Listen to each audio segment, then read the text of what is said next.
Hello everyone, आप सभी का बहुत बहुत स्वागत है मेरे चैनल बीएल स्टोरी टेलर पे। और गाइस, आज मैं आपके साथ डोमेस्टिक वायलेंस का पार्ट 3 लेके आई हूँ। चलिए उसे शुरू करते हैं। और गाइस, हम जितनी भी वीडियोस हुआ करेंगी, अगर आप किसी में अनकंफर्टेबल हैं उसे वहीं स्किप कर दीजिए।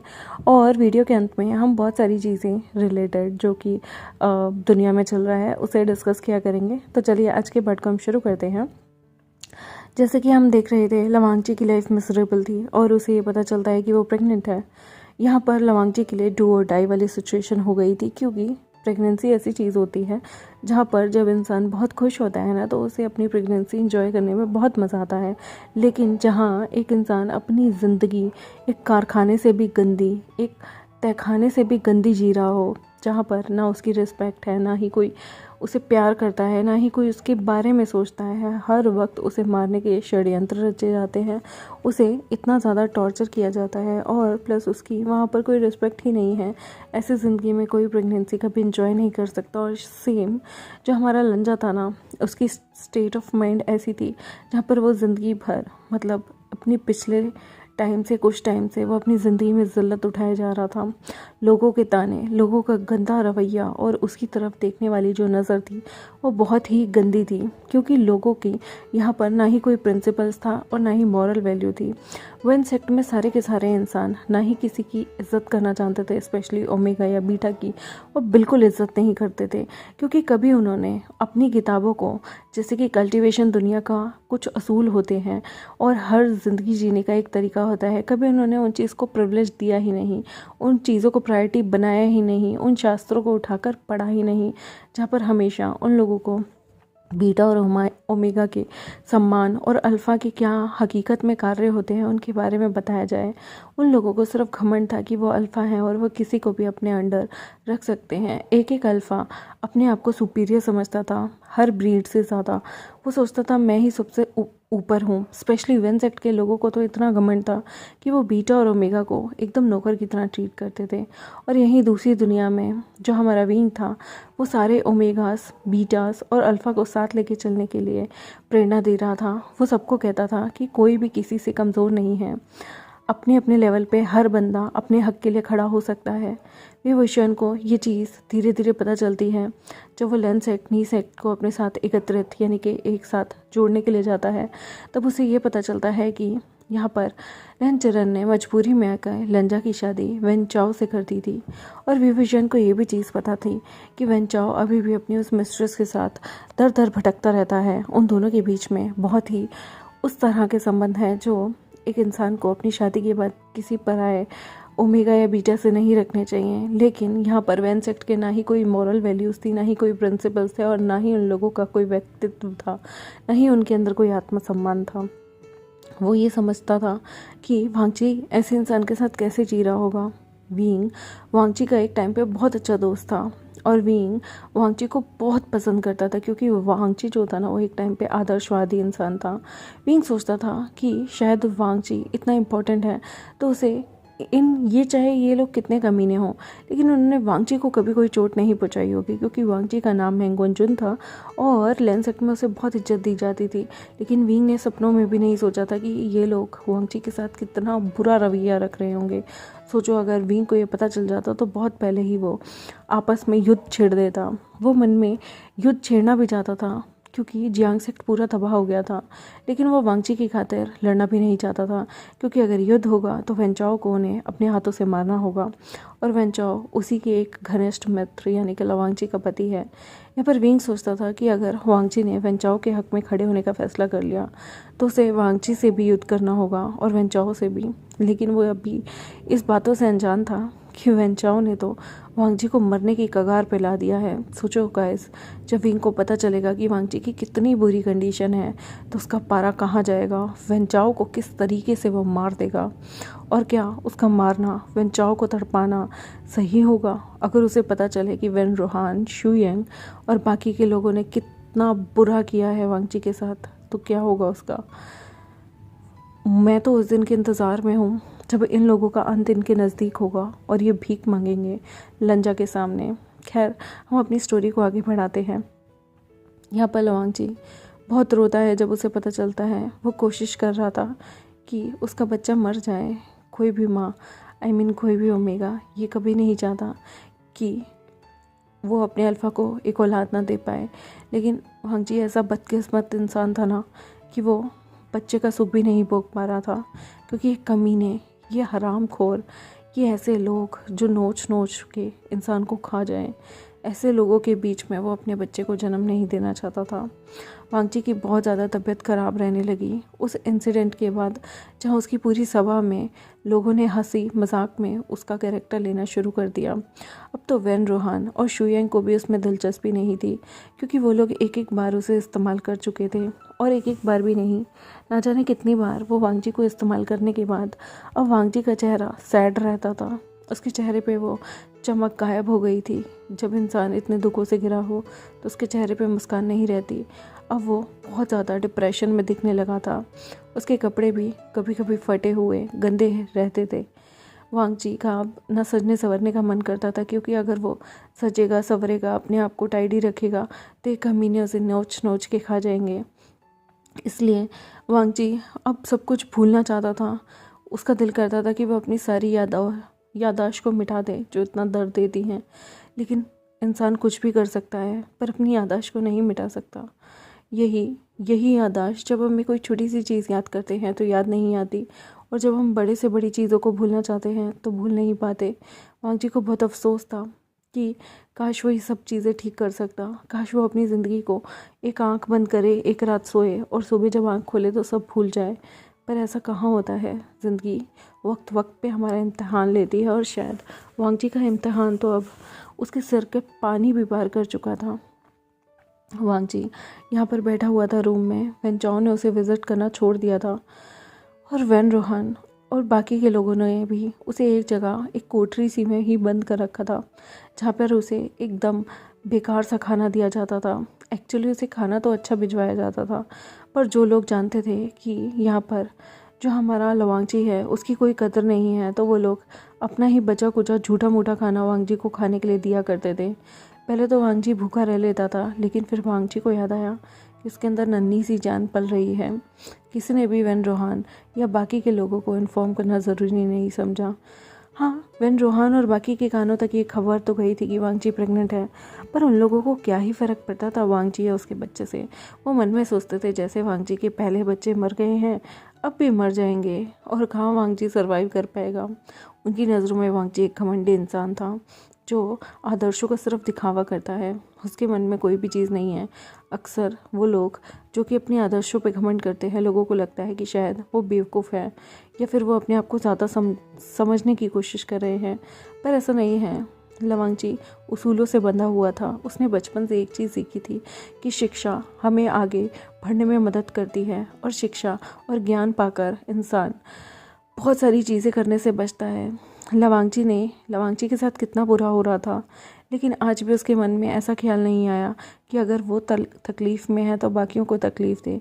आज भी उसके मन में इतना साहस नहीं आया, वो विंग के लिए सेक्रीफाइस करने के लिए तैयार है।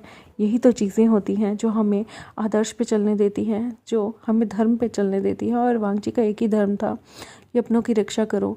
वो खुद को तकलीफ़ देकर विंग और बाकी के अपने सेक्ट वालों को सुख देना चाहता था, और इसके बदले उसे क्या मिल रहा था? रोना, आंसू, बेइज्जती, रेप। लेकिन फिर भी वांग जी अपनी ज़िंदगी को जीता है। वांग जी यहाँ पर उसकी धीरे धीरे वेंचिंग से दोस्ती होने लगती है। वेंचिंग एक बार देखती है कि वांग जी को किस तरह से झूठा मूठा खाना दिया जा रहा था। वेंचिंग उस दिन वांग जी के जितने भी बॉडीगार्ड्स थे उनकी रिमांड ले लेती है, और उन्हें खूब खरी खोटी सुनाती है, पनिश भी करती है। जो वांग जी के जो पर्सनल असिस्टेंट उनके रूम के बाहर रहते थे, जिन्होंने उसे झूठा खाना पहुंचाया, सबसे पहले तो वेंचिंग उन लोगों को बहुत कोड़े मरवाती है। धीरे धीरे वो वांग जी की कंडीशन सुधारने में और वांग जी की एक दोस्त बन के उसकी हेल्प करने की कोशिश कर रही होती है। वो जानती थी कि वो वांग जी को यहाँ से बाहर नहीं निकाल सकती, लेकिन इस बेजान इंसान जो सिर्फ खिड़की के बाहर देखता रहता है नाउमीदी से, बिल्कुल एक लाश की तरह, उस इंसान से बात करके उसके दिल का थोड़ा बोझ तो वो कम कर सकती है ना। तो वो उससे बातें करती थी, बहुत प्यारी प्यारी बातें। वांग जी उसे बताता था कि किस तरह से उसका बचपन गुजरा। माँ तो बहुत पहले ही चली गई थी। पिता जो कि उनके पास कभी आते ही नहीं थे। अंकल थे जो उसे सिर्फ किताबों में बिज़ी रखा करते थे। वो उसे किताबों में बिज़ी इसलिए नहीं रखते थे कि उसके अंकल का उद्देश्य सिर्फ वांगजी को पढ़ाना था, बल्कि वो लोग चाहते थे कि वांगजी अपनी माँ को भी भूले और अपने पिता, जिन्होंने संसार में अपनी एक गलती को दिल से इतना लगा लिया कि अपने बच्चे और सब कुछ को भुला दिया है, उसके गम से भी बच्चे दूर रहें। वांगजी और बाकी सब, यानी कि वांगजी का ब्रदर, कभी लोगों की क्रिटिसिज्म का भाग ना बने। वो दोनों बच्चों को पढ़ाकर आदर्शवादी और पढ़ाई में लीन इसलिए बनाना चाहते थे ताकि दीन दुनिया की बातों से, दीन दुनिया के लोगों की बातों से, तानों से वो इन बच्चों को दूर रख सके। और ये बच्चे जब पढ़ाई में इतने अव्वल होंगे तो कोई भी इनके माता पिता का बैकग्राउंड उछाल कर इन्हें बदनाम नहीं कर सकता, बल्कि इनके गुणों की चर्चा करेगा। वांगजी ये सारी चीज़ें जब वेनचिंग को बताता था, वेनचिंग वांगजी के चेहरे पे एक उत्साह देखती थी। वो कहती थी, मुझे अच्छे से याद है जब हम सारे एक साथ पढ़ने आए थे तो विंग किस तरह से तुमसे मस्ती किया करता था, तो सच में उसे कितने अनोए होते थे ना। विंग का जिक्र सुन के वांगजी की आंखें भर आती हैं। वांगजी कहता है, विंग, हाँ विंग, विंग विंग कैसा है। यहाँ पर वेनचिंग वांगजी को देखने लगती है और कहती है, क्या मतलब कैसा है। तुम क्यों पूछ रहे हो, तुम तो उसे पसंद नहीं करते थे ना। वांगजी की आंखों से आंसू छूट जाते हैं। वो मन ही मन सोचता है, दुनिया को लगता है मैं उसे पसंद नहीं करता था। अगर आज मैं यहाँ हूँ, ये सब झेल रहा हूँ, तो अपने विंग की खातिर ही तो झेल रहा हूँ। पूरी दुनिया को ऐसा लगता था कि वांगजी को विंग छेड़ रहा है, विंग इरिटेटिंग है, वांगजी से मस्ती करता है। लेकिन किसी को ये नहीं पता था कि मन ही मन हैंगुनजुन को उसकी मस्ती अच्छी लगती थी। कभी विंग अगर ना आए ना तो हैंगुनजुन उस लाइब्रेरी पवेलियन की खिड़की की तरफ देखते ही रहते थे कि कब वो कदमों की आहट आएगी जब विंग उनसे मिलने आएगा। वो हैंगुनजुन, जो कि सुबह क्लास में स्ट्रेट फेस लेके घूमते थे, लेकिन विंग की खुशबू उन्हें पता होती थी कि विंग कहाँ बैठा है। और कभी कभी वो जान के विंग के आगे वाली डेस्क पे बैठा करता था ताकि अपने पीछे विंग को छुपा ले, जो कि अक्सर मस्ती करता हुआ, सोता हुआ या फिर किताबों में उटपटांग हरकतें करता हुआ ही पाया जाता था। वो लंजा को कितना भी तंग करे, लेकिन लंजा हमेशा विंग को बचाने की ही कोशिश करता था। वो तब भी विंग को बचाना चाहता था जब उसे डंडों की सज़ा मिली थी, और वो तब भी विंग को बचाना चाहता था जब विंग ने गलती से उसे दारू पिला दी थी। यहाँ पर ये सब सोच सोच के वांगजी के चेहरे पे एक छोटी सी स्माइल आती है। तो वेनचिंग कहती है, अरे हैंगुनजुन, आपके चेहरे पे स्माइल, क्या सोच रहे हैं आप। मैंने अभी तक यहाँ आते हुए आपको हंसते हुए नहीं देखा था। आप ऐसा क्या सोच रहे हैं। यहाँ पर लवांग जी क्या बताए उसे कि वो दिन कितने सुहाने थे, वो दिन कितने अच्छे थे। वांग जी की आंखों से आंसू गिरते हैं और वो आंसू पोंछते हुए कहता है, कुछ नहीं, तुमने विंग का जिक्र किया ना, तो बस मुझे वो दिन याद आए जब सब कुछ अच्छा था। सारे सेक्ट में खुशहाली थी, मेरे सेक्ट में सब लोग आया करते थे, ब्रदर, अंकल और बाकी के लोग से उसका तात्पर्य था विंग। लेकिन वो बोल नहीं सकता था क्योंकि अब वो मैरिड था, किसी और पराये मर्द की बातें करता अच्छा नहीं लगता। यहाँ पर वो मुस्कुराते हुए कहता है, जब वो दिन अच्छे थे ना तो कितना अच्छा होता, वो दिन कभी ख़राब ही नहीं होते। वेन सेक्ट के लालच ने कितने सेक्ट तबाह कर दिए, लैन सेक्ट, चियांग सेक्ट, नी सेक्ट और जिन सेक्ट तो आज भी हाथ मिलाए हुए हैं। यही जिन सेक्ट, जब वेन का सूरज डूबेगा ना तो यही जिनसेक्ट बाकियों से हाथ मिला लेगा। जिनसेक्ट तो किसी का सगा नहीं है। तो वेनचिंग कहती है, बट मुझे ऐसा लगता है जिन ग्वांगशान के जो बेटा है जिन जुशन, वो ऐसा नहीं है। जिन जुशन जो है वो बाकियों से अलग है। हाँ, उनका जो कज़न बेटा है जिन जुशन, वो बहुत ही घटिया है और बाकी के लोग भी बहुत घमंडी हैं। लेकिन मुझे ऐसा लगता है जिन ग्वांगशान का जो अपना बेटा है वो सबसे अलग है। इवन मेंग्याओ भी बाकियों की तरह ही है, वो मौका चाहता है। यहाँ पर वांगची को मेंग्याओ पे मतलब इतना कोई फ़र्क नहीं पड़ता था, बट उसे इतना ज़्यादा ओवर स्वीट पर्सन जो कि सबके सामने मुस्कुराते हुए झुकता रहे, ये भी पसंद नहीं था। अगर आपको किसी से नफ़रत है तो आप उसके सामने मुस्कुरा कर जी अच्छा नहीं कर सकते। या तो आप उसको ध्यान नहीं देंगे, इग्नोर कर देंगे, या फिर आप उसे कराटे की टक्कर देंगे। लेकिन उसे मेंग्याओ का थोड़ा सा स्वभाव अच्छा नहीं लगता था क्योंकि वो हर किसी के सामने झुक कर अपनी बेइज्जती सह लिया करता था। या तो आप उस महफिल में जाएं ना जहां आपकी बेइज्जती हो रही है, या फिर आप सामने वाले को बिल्कुल कट्टर से जवाब दें, या फिर उसे ऐसे इग्नोर कर दें जैसे उसका अस्तित्व आपके सामने ही नहीं है। लेकिन मेंग्याओ में तो अपना कोई अस्तित्व था ही नहीं। और उसकी स्माइल से वांग जी को बहुत चिढ़ होती थी, क्योंकि कोई इंसान अपनी बेइज्जती सहते सहते इतना मुस्कुरा कैसे सकता है। एक वक्त पर तो उसे गुस्सा आना लाजमी है। अगर उसे गुस्सा नहीं आएगा तो या तो वो वहाँ से चला जाएगा या सामने वाले को जाने देगा। वांगची मन में सोचता है, अगर ब्रदर क्लाउड रेसेस में हो तो भगवान करे वो मिंग्यो जैसे, जो कि उसे पाखंडी जैसा ही लगता था, उस इंसान से दूर रहें। वांगची किसी को प्रीजज नहीं करना चाहता था, लेकिन पता नहीं क्यों उसे कभी वाइब नहीं आती थी मिंग्यो से अच्छी। यहाँ पर जो वांगची था ना, वो सच में एक मिजरेबल ज़िंदगी बिता रहा था। धीरे धीरे जब वांचिंग नहीं आ पाती थी, वो उसके लिए इंक, पेन और पेपर यानी कि कलम भिजवा दिया करती थी, जो पुराने ज़माने की होती थी, जिसे इंक में चुबाकर चीज़ें लिखी जाती थी। यहाँ पर वांचिंग उसे बहुत सारी चीज़ें देती हैं, जिसमें वांगची अपनी पोइट्री लिखता है। दिन रात सूरज ढलने की, सूरज झुकने की, विंग का इंतज़ार करने की, अपने छोटे से गर्भ में पलते हुए बच्चे से बातें करने की। जहाँ वो बोलता, उस बच्चे को अक्सर बोला करता था कि तुम्हारे बाबा इस सेक्ट में से कोई भी नहीं है, तुम्हारे बाबा विंग है, जबकि बायोलॉजिकल ब्रदर जो फादर है इस बच्चे का वो विंग नहीं है। लेकिन फिर भी वांगची चाहता था कि ये जो बच्चा है ना, वो विंग को अपना आदर्श माने। बायोलॉजिकल नहीं, लेकिन मन ही मन उसे अपना आदर्श माने, उसे अपना बाबा माने, क्योंकि ज़रूरी नहीं पिता वो ही हो जो बायोलॉजिकल हो, जिसने हमें जन्म दिया हो। पिता वो भी होते हैं जो परम परमेश्वर होते हैं, जो गॉड होते हैं। पिता वो भी होते हैं जो हमें रास्ता दिखाते हैं। और वांगची चाहता था उसके बच्चे को जो रास्ता दिखाए, जिसके बारे में उसके मन में आंखें बंद करते ही थॉट आता था, ये इंसान आइडल होना चाहिए मेरे बच्चे का। वो इंसान और कोई नहीं बल्कि विंग था। वांगची यहाँ अपने बच्चे से बहुत सारी चीज़ें, यहाँ तक कि मन ही मन कहते हैं जब हमारा बच्चा पेट में हो तो तब अच्छी अच्छी चीज़ें सुनानी चाहिए। वांगची को अपने 3000 रूल बहुत अच्छे से याद थे। उन्होंने जो हमारी वेंचिंग थी, उसके द्वारा भेजे हुए सारे पेपरों पे अपने 3000 रूल लिखे। अपने बच्चे को वो 3000 रूल हर दिन रिसाइट करके सुनाता था। और तो और जो कि अभी घर में छोटा सा ही था, उस बच्चे को वो बहुत सारी चीज़ें बताता था। वूसू का फोक सॉन्ग गा गा कर सुनाया करता था। और यहाँ पर वो बड़े ही प्यार से विंग की भी बहुत सारी नोटी हरकतों के बारे में अपने बच्चे को बताता था। हाँ, उन 4 दीवारियों में सुनने वाला कोई नहीं था, लेकिन वो 4 दीवारी उस वक्त वांगची के लिए 4 दीवारी नहीं होती थी।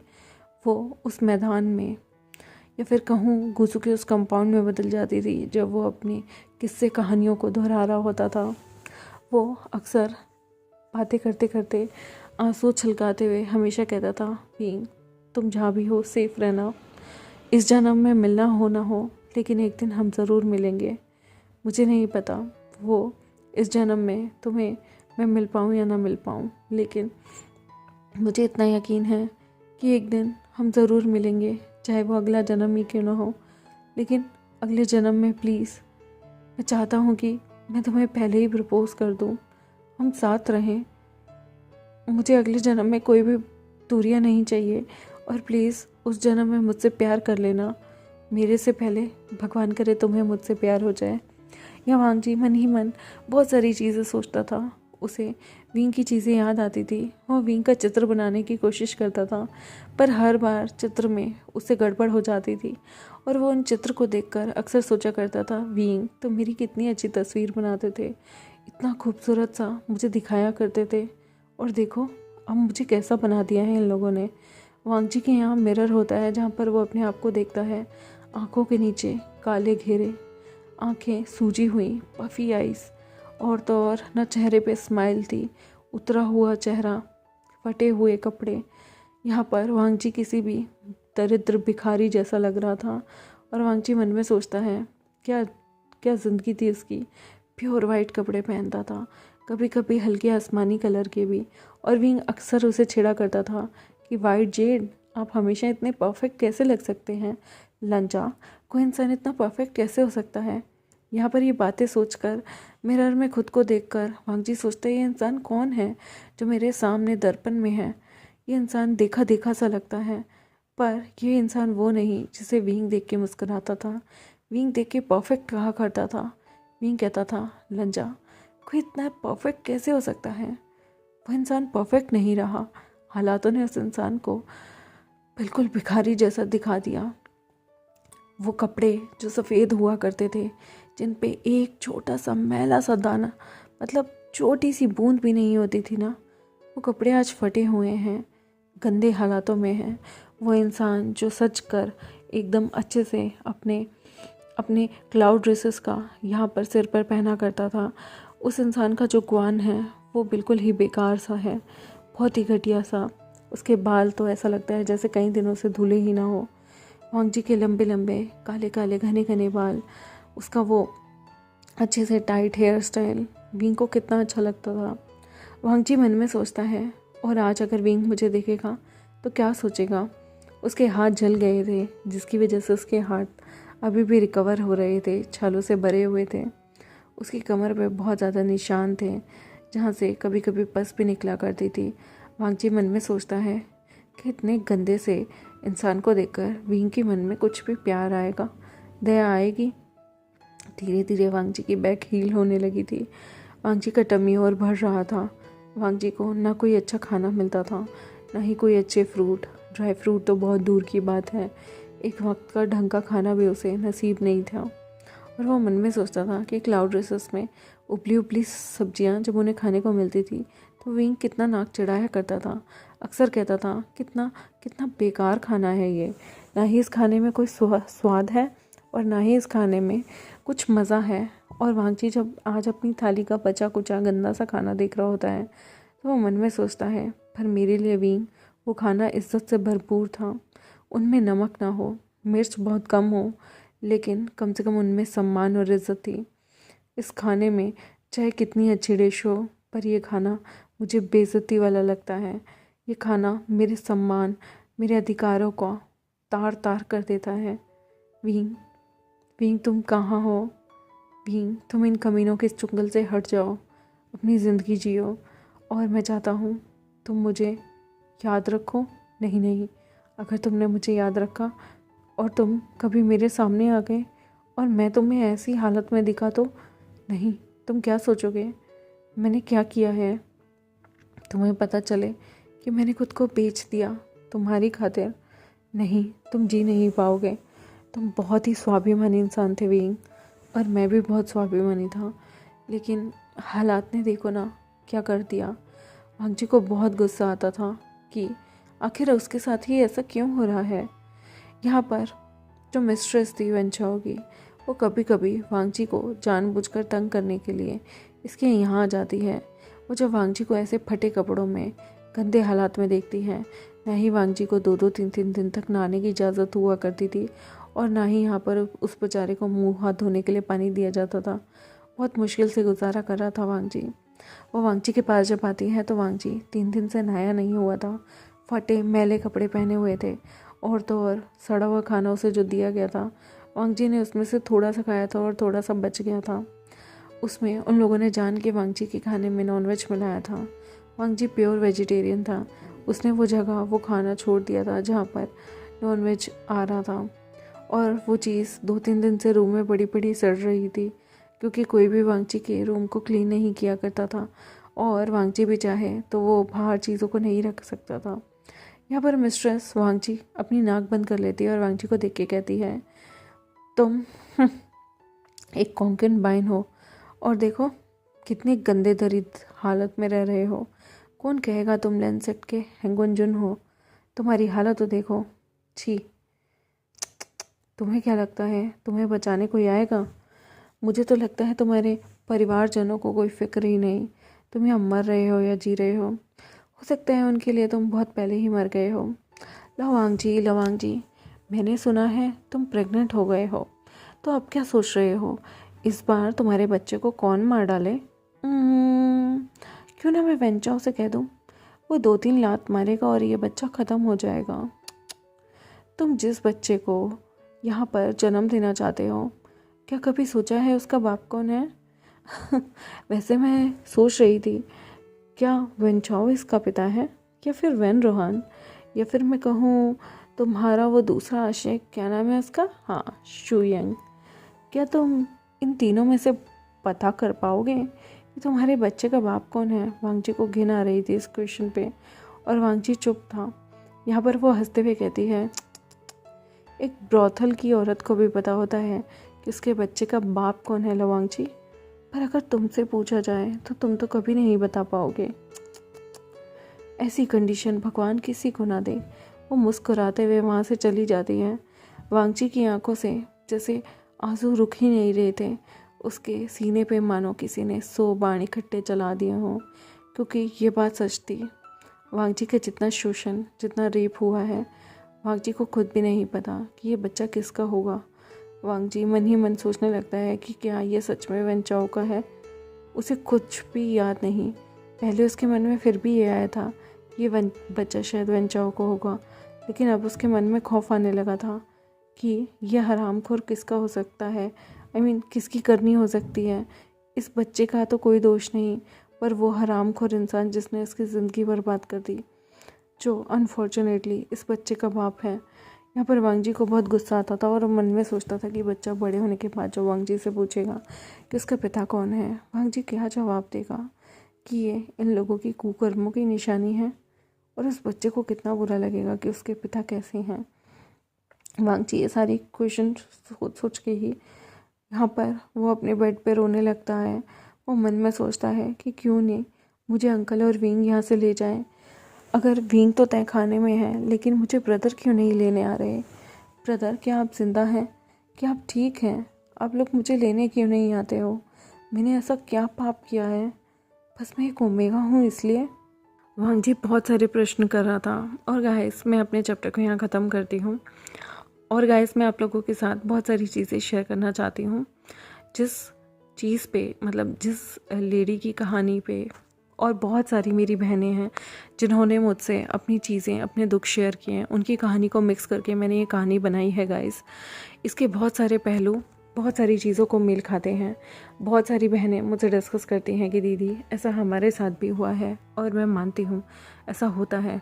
शोषण लड़कियों का होता है। पर मैं आप लोगों को एक चीज़ कहूँगी कि अगर आप हिंदू धर्म से बिलीव करती हैं तो प्लीज़ अपने घर में बच्चों को रामायण और महाभारत ज़रूर पढ़ाएं और गीता की पूरी शिक्षा दें, क्योंकि अगर वो चीज़ आप अपनी बेटियों को ही नहीं बल्कि बेटों को भी देंगे तो उसमें बहुत सारी चीज़ें ऑलरेडी क्लियर हो जाती हैं। उससे आपका जो माइंड होता है वो भी खुल जाता है, और सबकॉन्शियस माइंड में एक चीज़ रह जाती है कि आपके कर्मों की सज़ा आपको हमेशा मिलती है, और इससे इंसान कोई भी पाप करने से डरता है।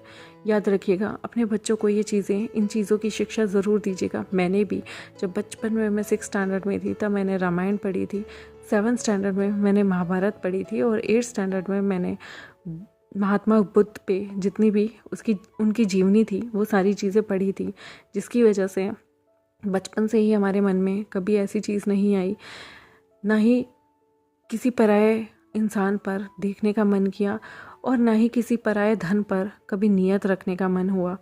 जो मेरी चीज़ नहीं है, चाहे वो कोई लड़का हो, चाहे वो मेरा पति हो, या फिर जो मुझसे ताल्लुक़ नहीं रखता, मुझे धोखा दे रहा है, मैं उस इंसान को छोड़ देती हूँ।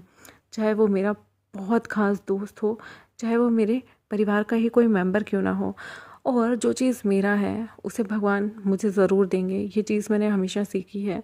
और हमेशा अच्छा कर्म करो। और आजकल लोग पहले ही लोगों को प्रीजज कर लेते हैं, जैसे कि मुझे भी किया गया था। डिवोर्स वाले केस को लेकर एक लड़की ने मुझे बहुत अपशब्द कहे थे, और बहुत सारे लोग उल्टा सीधा बोल के निकल जाते हैं। तो मैं ये कहती हूँ कि उन लोगों को अपनी थिंकिंग वास्ट करनी चाहिए। जस्ट बिकॉज आपको किसी का वीक पॉइंट पता है, तो आप ये नहीं है कि हर बात पे कहीं भी फिट करके उसे ज़बरदस्ती ताना मार के चले जाएंगे।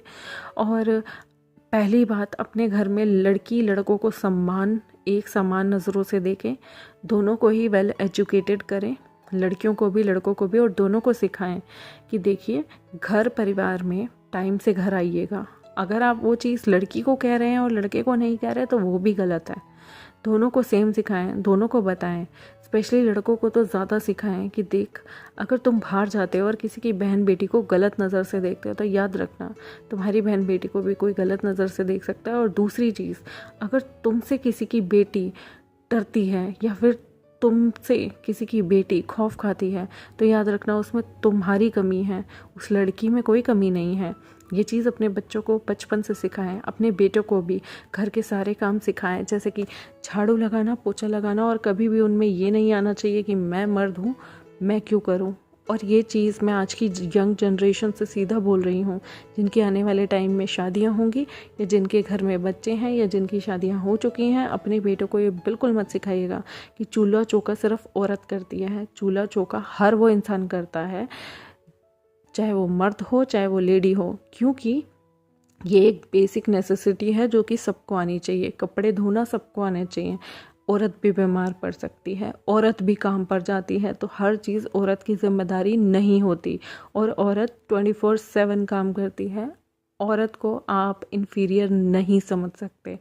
और अगर आप घर आकर अपनी जो ड्यूटी करके घर आकर रेस्ट करते हो, टीवी के सामने सिर्फ रिमोट चलाते हो और उठ के अपने लिए ग्लास पानी भी नहीं ले सकते, तो आपको शर्म आनी चाहिए। क्योंकि घर पे रहने वाली औरत 24/7 काम करती है, बिना कुछ कहे काम करती है और झूठे बर्तन तक मांजती है। तो आप अपने बच्चों को अच्छी शिक्षा आज देंगे तो भविष्य कल सुधरेगा। आज हम लोग बड़ी जल्दी क्रिटिसाइज़ कर देते हैं कि अरे यार लड़की का रेप हो गया, लड़की ने गलत किया होगा, बट हम भूल जाते हैं कि हमने बेटों को शिक्षा नहीं दी। हमने बेटियों को हमेशा दबाया, लेकिन हम बेटों को शिक्षा देना भूल गए कि दूसरे की लड़की माँ समान, बहन समान होती है। जब तक आपका उस लड़की से कोई रिश्ता आपके परिवार के द्वारा डेवलप नहीं होता, तब तक उसे सम्मान की नज़रों से देखें। हमने उन्हें सिखाया कि अरे नहीं लड़कियाँ इन्फीरियर होती हैं, तभी तो वो इतने ज़्यादा उनकी हिम्मत बढ़ गई कि वो लड़की को तार तार करते हैं। याद रखिए, महाभारत और गीता सिर्फ लड़कियों के कारण हुई थी। एक बार किसी की पत्नी का सवाल था और दूसरी बार भी किसी की पत्नी का सवाल था। जब जब जब यहाँ पर एक लड़की के सम्मान के लिए बातें उठेंगी, एक लड़की का हक मारा जाएगा, उसको बेइज्जत किया जाएगा, तो याद रखना समाज में रामायण और महाभारत ज़रूर होंगे। और guys, thank you so much support करने के लिए, प्यार देने के लिए। मैं अपनी वॉइस आपके लिए नहीं, वो जो 14 साल की लड़की मुझे सुन रही है उसको भी सुनाना चाहती हूँ, और जो 40 या 36 साल की लोग सुन रहे हैं मैं उन्हें भी सुनाना चाहती हूँ। ये मेरी वॉइस नहीं है, ये तमाम लड़कियों की वॉइस है। और जो भी चीज़ आजकल मैं सुन रही हूँ कि बांग्लादेश में इतना ज़्यादा हो रहा है, इंडिया के भी कुछ पार्ट में होता है और पाकिस्तान में भी होता है, तो प्लीज़ गाइस अपनी अपनी लड़कियों के लिए खुद से आवाज़ उठाएं। मुझे बहुत गुस्सा आता है जो लोग औरतों को इन्फीरियर समझ के दबाने की कोशिश करते हैं। याद रखना, जब औरत सृष्टि का निर्माण कर सकती है तो विनाशकारी भी हो सकती है। तो प्लीज़ मेरी उनसे रिक्वेस्ट है, अपने आप को इन्फीरियर बिल्कुल मत समझेगा। हिंदू धर्म में माँ का सम्मान इतना है कि हम अपनी मातृभूमि को भी माँ कहते हैं, पिता नहीं कहते। और दूसरी चीज़, हमने हमेशा दुर्गा माँ की पूजा की है, तो काली का जो रूप है ना, वो भी हम जानते हैं कि जब वो अपने पे आ जाती हैं तो उनके आगे भगवान शिव को भी बिछना पड़ता है, लेटना पड़ता है, ताकि वो अपने रौद्र रूप को हटा दें।